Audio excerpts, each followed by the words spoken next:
ঢাকা আন্তর্জাতিক বাণিজ্য মেলা এবারে ৩০তম আসর বসেছে। আর এই ৩০তম আসরে আমরা এখন দাঁড়িয়ে আছি পূর্বাঞ্চলের এই অঞ্চলটিতে। এখানে শুরু হয় প্রতি বছরের ন্যায় এবার শুরু হয়েছে ঢাকা আন্তর্জাতিক বাণিজ্য মেলা। এই বাণিজ্য মেলায় দেশ এবং দেশের বাইরে থেকে বিভিন্ন ধরনের স্টল এসেছে এবং সাধারণ মানুষ এবং ব্যবসায়ীদের সমাগমে গড়ে উঠেছে এই ঢাকার এই আন্তর্জাতিক বাণিজ্য মেলাটি। বছরের শুরুতে জমে উঠেছে ৩০তম ঢাকা আন্তর্জাতিক বাণিজ্য মেলা। পূর্বাঞ্চলের বাংলাদেশ চায়না ফ্রেন্ডশিপ এক্সিবিশন সেন্টারে প্রতিদিনই ভিড় বেড়েছে ক্রেতা দর্শনার্থীদের। পরিবার পরিজন নিয়ে ঘুরে দেখা, সাথে পছন্দের জিনিস কেনাকাটা, সব মিলিয়ে মেলা প্রাঙ্গণ এখন উৎসবের আমেজ। আমরা মেলায় আগত দর্শনার্থীদের সাথে কথা বলেছি, তারা আমাদেরকে যেমনটি জানিয়েছেন। তো আন্তর্জাতিক বাণিজ্য মেলা আমার কাছে খুব ভালো লেগেছে। তো আশা করি আমরা আরও স্টল বসবে, আরও ভালো ভালো জিনিস আসবে। তবে এটা মেলা মানে একটু প্রাইস বেশি, তাই এটা হয়েই থাকবে। মার সাথে আর পিপির সাথে আর বাবার সাথে আর পরিবার সাথে। এই জন্য আর স্টলগুলো এখনো পর্যন্ত সেরকমভাবে ওপেন হয় নাই।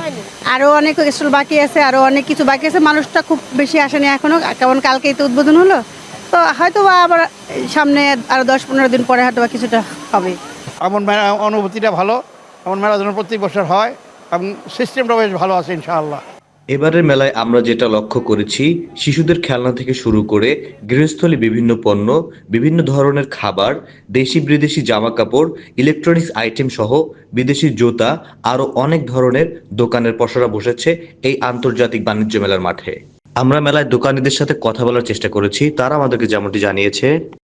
इंडिया से आया हूँ और पंजाब से आए हैं और यहाँ हमें 15 साल हो गए आते हुए, और हमारा कलेक्शन बहुत ही अच्छा होता है और कस्टमर जो आते हैं सभी खुश होके जाते हैं कि हमारी क्वालिटी जो है बहुत ही अच्छी होती है।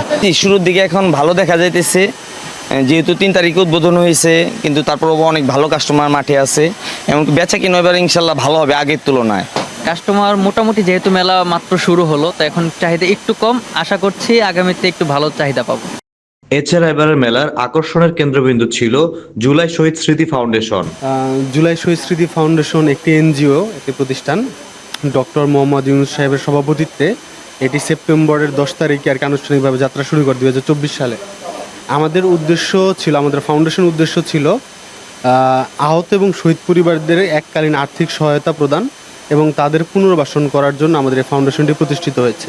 ঢাকা আন্তর্জাতিক বাণিজ্য মেলা থেকে Hafizur Rahman, staff reporter, Dhaka watch 24, Dhaka.